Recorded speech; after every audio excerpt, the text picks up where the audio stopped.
পুরুষ আর নারীকে সমান অধিকার আপনি কেমনে দিবেন? পুরুষ তো খেজুর গাছ থেকে রস পাড়ে, আছে না? এখানে রাজশাহীতে খেজুর গাছ নাই? তো সমান অধিকার দিতে গেলে মেয়ে লোকদের কি খেজুর গাছে উঠাবেন?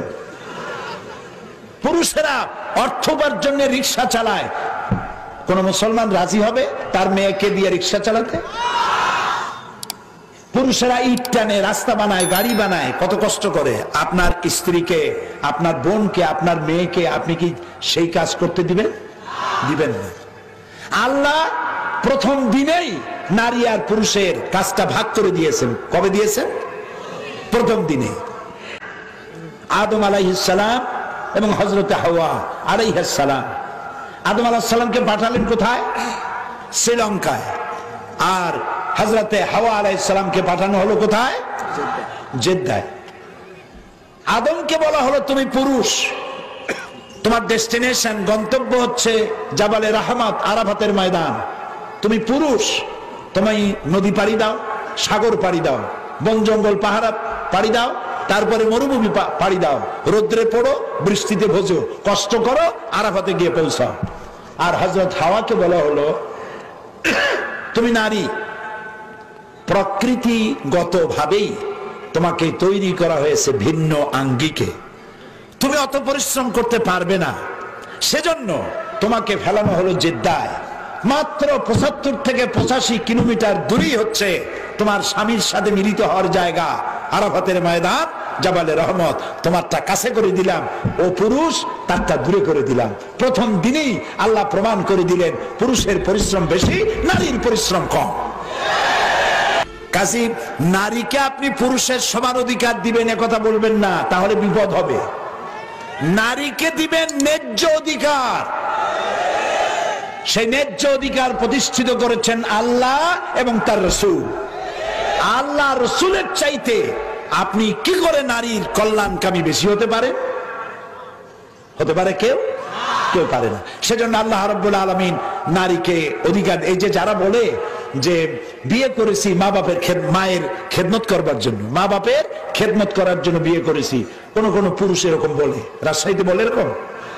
এই কথাটি আদৌ ঠিক নয়।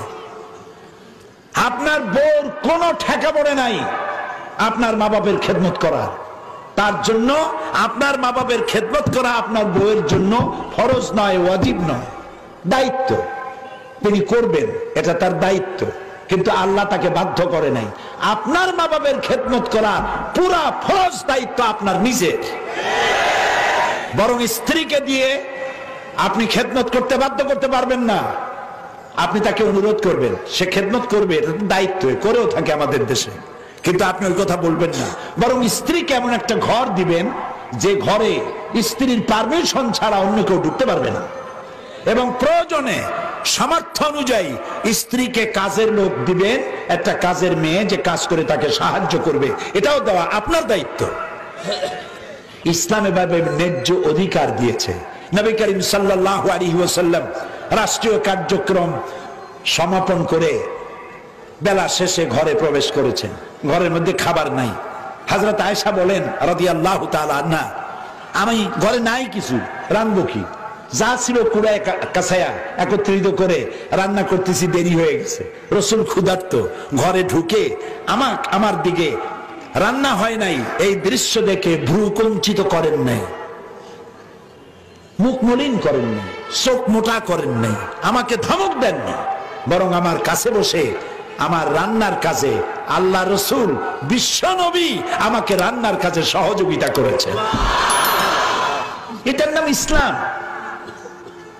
চিরকাল আপনার বউ আপনার জামা কাপড় সাফ করবে আর আপনি একদিনও বউ শাড়িটা ধুয়ে দেবেন না, এটা হয় না। চিরকাল আপনার বিছানা সে গুছায় দেবে, আপনি বিছানাটা একদিনও গুছাবেন না, এটা হয় না। চিরকাল আপনাকে রান্না করবে, রান্না করে দেবে, আপনি একদিনও চুলার কাছে গিয়ে বউয়ের ঘামও মুছায় দেবেন না, রান্নাও সহযোগিতা করবেন না, এটা হয় না। এটার নাম ন্যায্য অধিকার। তার ন্যায্য অধিকার থেকে আদায় করেন। খালি একটা জায়গা পাইছে, একটা জায়গা পেয়েছে, মেয়েদের সামনে বলেছি, আপনাদেরও শুনাই, সেটা হলো ওই বুদ্ধিজীবীরা আর কিছু কুশীল, সুশীল বলতে পারলাম না, দুঃখিত। এরা বলে যে এই কোরআনের মধ্যে আল্লাহ নিজেই মেয়ে লোককে ঠকাইছে। নাউজুবিল্লাহ। এরা সব পড়ে, কোরআন পড়ে না। এরা রবীন্দ্রনাথ পড়ে, বিমল মিত্র পড়ে, বঙ্কিম পড়ে, শরৎ পড়ে, সব পড়ে, কিন্তু কোরআন পড়ে না। আমি কিন্তু আপত্তি করছি না রবীন্দ্রনাথকে পড়তে, আমি রবীন্দ্রনাথকে নিজে পড়েছি। রবীন্দ্রনাথের 2 বিঘা কবিতা পড়ে আমি কেঁদেছি, তার কাবুলিওয়ালা বই পড়ে আমি কেঁদেছি, শরতের সব রচনা বলি আমি পড়েছি। বঙ্কিমের এমন কোন বই নাই যা আমি পড়ি নাই। পড়তে তো কোনো নিষেধ নেই, অশ্লীল না হলেই হলো।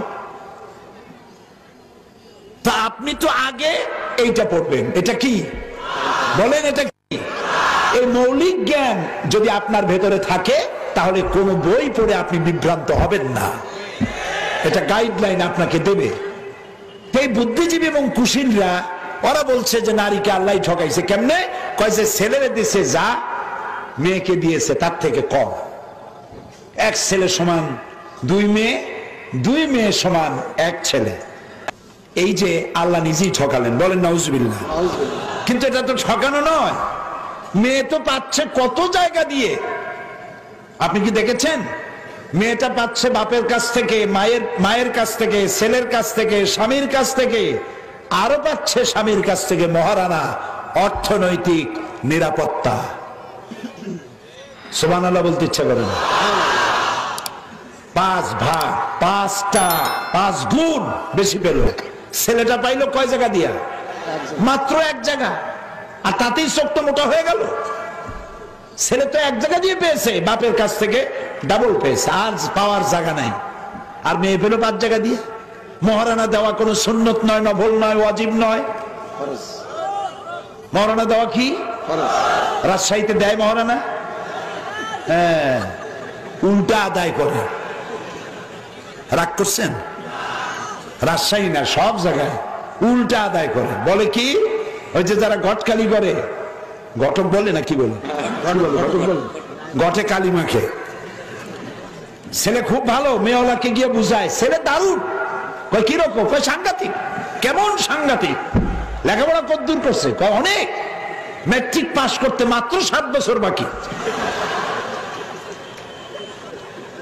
আর কি আছে ছেলের কোয়ালিটি?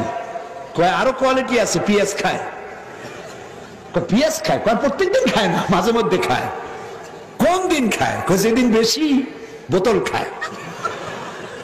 ছেলে দেখতে কেমন? আলকাতরার চাইতে কোনো অংশ কম না। মেয়েটা লাগবে চাঁদের মতো সুন্দরী।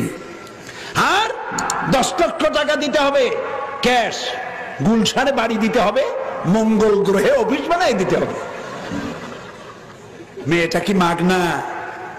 ওই মেয়েকে পেটে ধারণ করেছে যে মা 10টি মাস, আর 2টি বছর দুধ খাওয়ায়া কোলে কাকে করে মানুষ করে রাজশাহী বিশ্ববিদ্যালয় থেকে পাশ করিয়েছে। তোমাকে ওই মেয়ে তোমার সাথে বিয়ে দেওয়ার জন্য বাড়ি দিতে হবে, গাড়ি দিতে হবে। মেয়েটা ফাও। হরলিক্স কেনে না মানুষেরা? তাও কথা বল না কেন?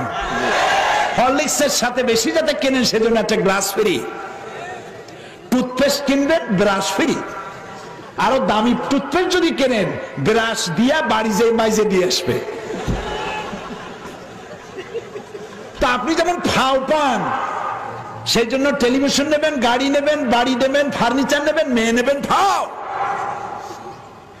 এই ধরনের ছোট লোকদের কাছে মেয়ে বিয়ে দিবেন না। শপথ করুন মেয়ে দিবেন না। যৌতুক নেওয়া হারাম। শ্বশুর যদি ইচ্ছে করে কিছু দেয় আলহামদুলিল্লাহ, আর যদি না দেয় নাউজুবিল্লাহ। নাকি যদি ইচ্ছে করে কিছু দেয় দিতে পারেন, তা দিতে হবে মেয়েকে। ছেলেকে দেওয়ার রেওয়াজ নাই ইসলামে।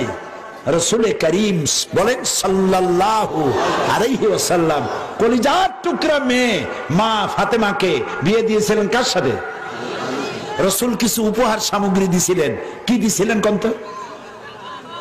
জাতা, তোশক, পানি রাখার সরাহি। এগুলো কি পুরুষের জন্য না মেয়ে লোকের জন্য?